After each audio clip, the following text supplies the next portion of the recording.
The Royal BC Museum is always happy to hear from the public if you have an item or a document you think they might be interested in. Recently, the Botany Department was thrilled to receive a huge donation that staff had no idea even existed.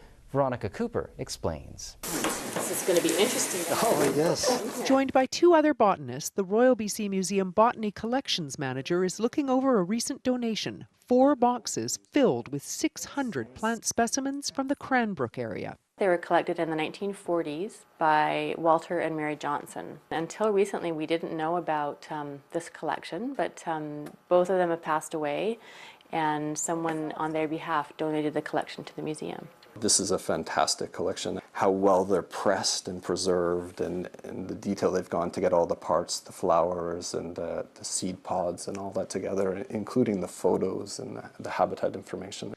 The collection offers insight into introduced species. If you go back to these older collections, what you can see is how quickly these introduced plants got established and spread. This is watercress here, and this one is orchard grass. Watercress thrives only in certain habitats, but orchard grass is much more hardy, and that's a problem.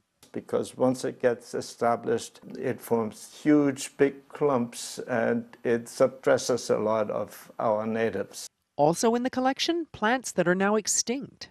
We know for sure this plant doesn't exist anymore, and here we have a window that it was there in 1948 in this case.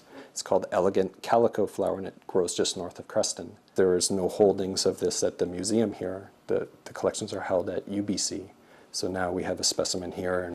That's a beautiful specimen. The remarkable collection is a valuable window into BC's past. These records will in fact add to information not about necessarily what's here now, but what was in the province then.